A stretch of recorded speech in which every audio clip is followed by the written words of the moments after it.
Hi, welcome to week 2 of Student Engagement Strategies. Last week we talked all about the importance of think time and allowing everyone the space to be able to think whether they knew the answer quickly or whether they needed more time. Today we're going to talk about alternatives instead of raising our hand. Let's stop and think for a minute. How many times are you sitting during whole group instruction and you say, raise your hand if you know the answer to, and you have the same 3 students raise your hand? Now, does that tell us what everyone else knows? Does that give students another opportunity if they did know the answer but they're a little bit nervous? Today we're going to discuss what you can do instead of having students raise their hands.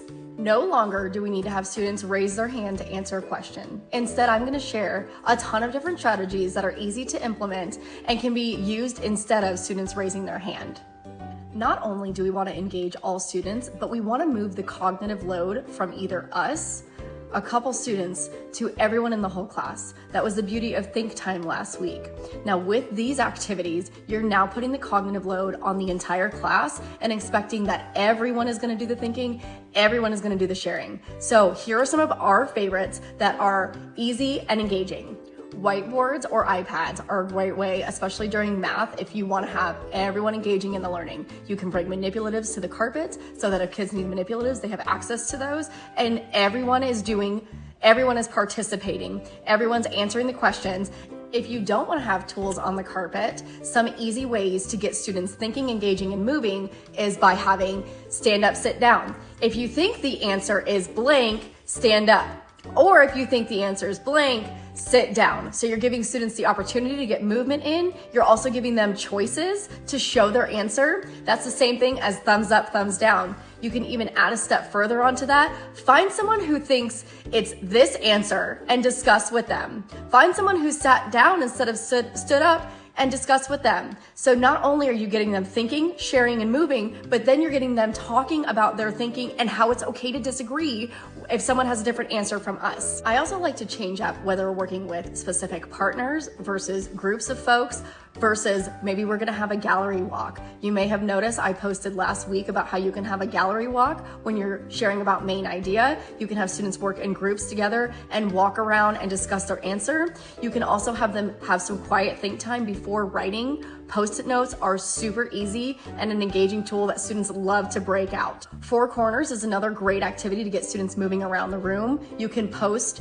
a question with 4 choices and have them move to that side of the room, discuss with the group there, and make sure they're getting deep in those discussions. What is your answer? Why do you think that? And again, having everyone participate in that learning together, no matter what corner they're at. Another engagement tool that's really easy to implement is having students answer in a silly voice or whisper the answer to me or do it in a robot voice. It's just those quick, engaging ways to get them excited and to make sure they're participating. Everybody's answering.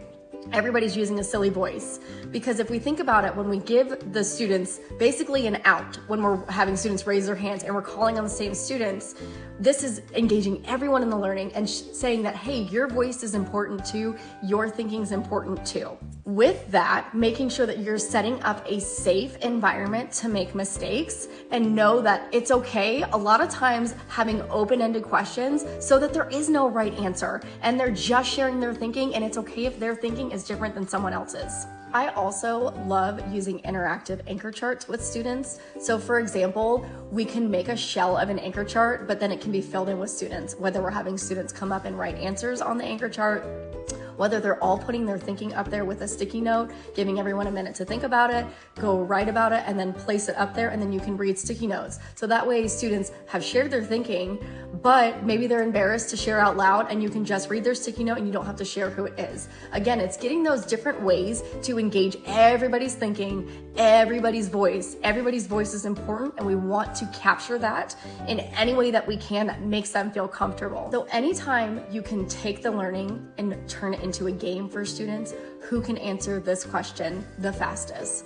Stand up if you run to a corner of the room, if you Getting them engaged is really easy. It doesn't have to cost a lot, and it can be very simple and lots of tools in your toolboxes, right? We don't have to use the same thing every time, but it's again getting everyone's voices heard in a way that makes them feel safe. A method that you can use that I don't go to very often is calling on students randomly. So you can use popsicle sticks, you can use lucky ducks. I've seen all kinds of different ways to randomly call on students. Of course, that is a tool that you can use, but I prefer to have students do basically think, pair, share. Everyone's getting that think time like we talked about last week. Then they're getting an opportunity to pair up. Again, it could be with a group of folks. It could be with one partner. Next week, we're gonna really dive into how to strategically pair students and different ways to do that and discussing how we work with partners. So that is a tool that I go to most often, is making sure they have a partner. Everybody has their think time. Everyone has their pair up time where they can discuss it and everyone's voice is being heard in the room. And then there's that share time. Who would like to share? And we'll get into that next week. And like I said, it's really important to set up that learning environment, that everyone's voice matters, everyone's thinking is important, and we can disagree, but that we are all going to learn together, and knowing that it's okay to make mistakes, and setting students up for success and just having them sharing and thinking is more important than the right answer. And that's a huge shift that we have to take as teachers and as students. But once you take that shift, you'll see so much more engagement in the classroom. And the last thing I like to end with when we're wrapping up our whole group time together, now this may be after we've had some center time, this may be just a quick mini lesson that we have, but having students say, what 3 questions do you have for me? And having them think about, what do they want to learn more about? What are they still curious about? Or how did you feel about this lesson? How do you feel about your thinking? Thumbs up, sideways, or down? Great engagement tools. And again, you're seeing how everyone feels about the learning and even their participation. So let us know in the comments. What do you think about these strategies? What are you going to go in and try? What do you still have questions about?